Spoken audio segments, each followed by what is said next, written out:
स्वयं राम के अस्तित्व से बड़ा है। उसी सभा में भगवान राम के परम भक्त हनुमान जी भी मौजूद होते हैं।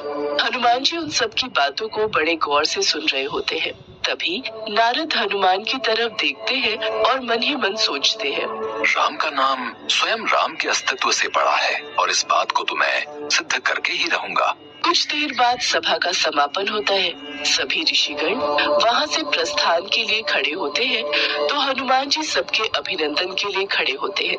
तो नारद जी हनुमान के पास आते हैं और उनसे कहते हैं, नारायण नारायण, क्या बात है हनुमान जी, आप सभी ऋषि गणों का कितना आदर करते हैं। जैसे ही सभा समाप्त हुई आप उनके अभिनंदन के लिए उठ खड़े हुए, लेकिन एक बात आपको अजीब नहीं लगती? कौन सी बात देवऋषि जी, आप स्पष्ट शब्दों में कहिए कि आप कहना क्या चाहते हैं। ऋषि विश्वामित्र तो एक राजा है और फिर एक राजा का ऋषि के रूप में अभिनंदन कैसा?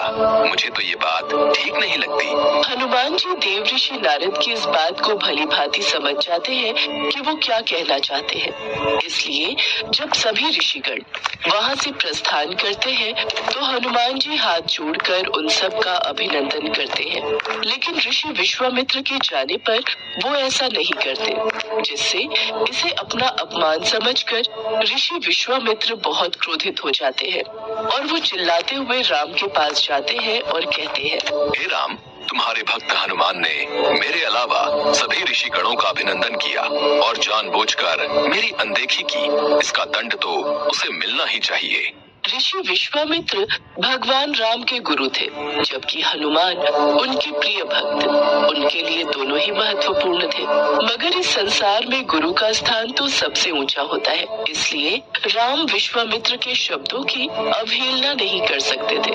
काफी सोच विचार करने के बाद राम विश्वामित्र जी से कहते हैं, हे गुरुदेव, आप ही बताएं कि इस अवहेलना के बदले हनुमान को क्या दंड दिया जाए। उनकी बात सुनकर ऋषि विश्वामित्र क्रोधित हो जाते हैं और उनके ऊंचे स्वर से समस्त सभा कांप जाती है। राम, हनुमान को मृत्यु दंड दिया जाए, मृत्यु दंड, और इसे मृत्यु दंड तुम्हारे हाथों दिया जाए, यही इसकी सजा है। अपने गुरुदेव के मुंह से ऐसी बात सुनकर राम आश्चर्यचकित हो जाते हैं और हनुमान के लिए अपार प्रेम होते हुए भी ऋषि विश्वामित्र की बात का समर्थन करने पर विवश होकर कहते हैं, हनुमान, तुम्हारा ये दंड क्षमा योग्य नहीं है, तुम्हें मृत्यु दंड अवश्य दिया जाएगा। जैसी आपकी इच्छा प्रभु, आपके हाथों मृत्यु पाना तो मेरा सौभाग्य होगा। श्री राम अपने गुरुदेव की बात का मान रखते हुए हनुमान को मृत्यु दंड देने के लिए तैयार हो जाते हैं और हनुमान जी असमंजस में पड़ जाते हैं।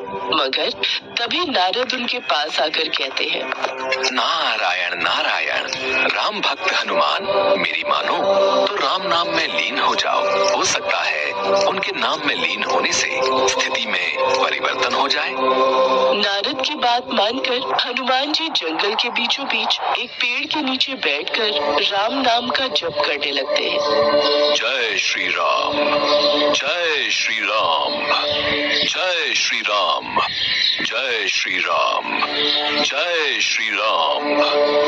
हनुमान राम नाम में विलीन हो जाते हैं और उधर राम हनुमान को मृत्यु दंड देने के लिए वहां उपस्थित हो जाते हैं। विधि का विधान भी कितना अजीब है। जो अपार स्नेह का भागी है, आज उसी को मृत्यु दंड देने को विवश हूँ। भगवान राम ख्यालों में खोए हुए ही होते हैं कि तभी उन्हें अपने गुरु विश्वामित्र के अपमान का स्मरण हुआता है और वो क्रोधित अवस्था में आकर अपना बाण निकालकर हनुमान की तरफ छोड़ देते हैं, किंतु उनके बाणों का हनुमान पर कोई असर नहीं होता। ये कैसी विडंबना है, मेरे सभी बाण निष्क्रिय क्यों हो रहे हैं?